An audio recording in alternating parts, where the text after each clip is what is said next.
पहाड़ का चुनाव, ठंडी वादियों में चुनाव की गर्माहट, चुनाव की तारीखें करीब आते ही सियासी गर्मी लगातार बढ़ती जा रही है। बयानबाजियों का दौर भी बदस्तूर जारी है। चुनाव प्रचार बहुत तेज हो चुका है और राजनीतिक दल, सभी राजनीतिक दल जो चुनाव के मैदान में है, अपने अपने प्रत्याशियों के लिए चुनाव प्रचार कर रहे हैं और उनकी जीत के दावे कर रहे हैं। हिमाचल प्रदेश के मुख्यमंत्री जयराम ठाकुर मंडी पहुंचे इसी दौरान, और भारतीय जनता पार्टी की 30 अक्टूबर को प्रदेश के सभी 68 विधानसभा क्षेत्रों में रैलियां होनी है, उसको लेकर भी उन्होंने बात की। एक इतिहास बीजेपी यहां पर रचने जा रही है। तो साथ ही सीएम ने यह भी दावा किया कि इस बार हिमाचल का रिवाज बदलना है। बार बार वो ये बात कह रहे हैं कि इस बार हिमाचल का रिवाज बदलेगा, एक बार फिर से बीजेपी की सरकार बनेगी।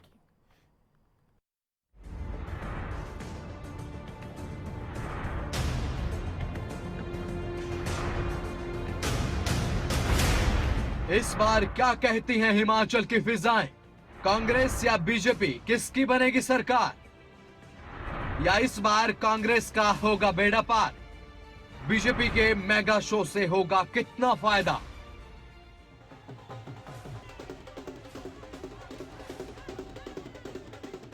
हिमाचल में रविवार का दिन एक अलग ही इतिहास रचने वाला है, क्योंकि रविवार को प्रदेश में कुछ ऐसा होने वाला है जो आज से पहले ना तो किसी ने सोचा और ना कभी हुआ।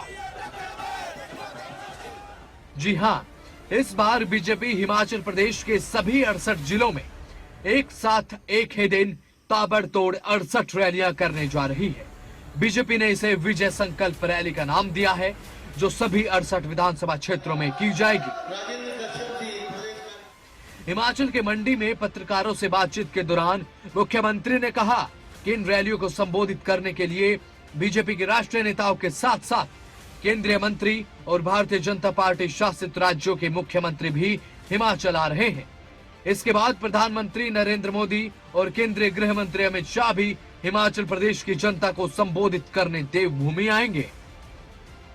30 तारीख को भारतीय जनता पार्टी ने कैंपेन युद्ध स्तर पर शुरू हो, इसके लिए योजना बनाई है और विजय संकल्प अभियान, जिसको लेकर के पूरे हिमाचल प्रदेश में हम 68 विधानसभा क्षेत्र में अपनी पार्टी के वरिष्ठ नेताओं की रैलियां करने जा रहे हैं और जिसमें लगभग 32 स्टार प्रचारक हिस्सा लेंगे, जिसमें केंद्र के नेता भी उसमें शामिल हैं। और एक इस तरह की एक शुरुआत के साथ हिमाचल प्रदेश में भारतीय जनता पार्टी की सरकार बनाने के लिए हम आगे बढ़कर के एकजुट होकर के काम करेंगे और मुझे पूरा भरोसा है कि निश्चित रूप से उसमें हम सफल भी होंगे। विपक्षी दलों पर निशाना साधते हुए मुख्यमंत्री ने कहा कि हिमाचल का विकास देखकर कांग्रेस आज परेशान है और उसे चुनाव लड़ने के लिए कोई मुद्दा नहीं मिल रहा। इस सब दावों के बाद सीएम ने एक बार फिर हिमाचल में रिवाज बदलने की बात कही और एक बार फिर से जनता का आशीर्वाद लेकर दोबारा सरकार बनाने की बात कही। लेकिन हमेशा की तरह विपक्ष को सीएम जयराम के दावे रास नहीं आ रहे। कभी महंगाई तो कभी बेरोजगारी को लेकर अक्सर कांग्रेस पार्टी जयराम सरकार को निशाने पर लेती रही है।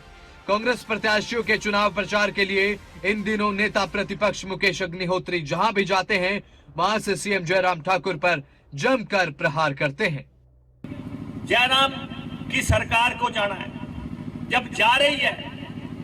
अब आप देखें कि आटे का रेट 30 रुपए हो गया, तेल का रेट जो है 250 रुपए, सरसों की तेल की बोतल। मैं आपको सच्चाई से बताता हूँ, जब पहले मैं घर जाता था तो मेरी पत्नी कहती थी आपकी जंपिंग करा दूं, आपकी मालिश करा दूं। पिछले 2 साल से उसने एक भी बार नहीं कहा।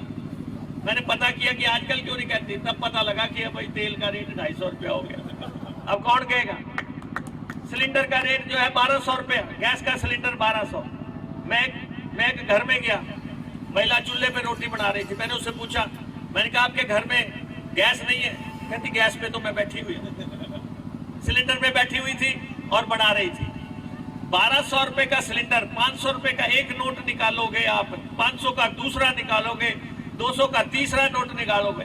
3 नोट निकालने के बाद क्या बीजेपी वालों को वोट डालोगे? क्या डालोगे बीजेपी वालों को वोट? 1200 रुपए का सिलेंडर खरीद के बीजेपी का वोट, 250 रुपए की गैस की जो है बोतल खरीद के बीजेपी को वोट।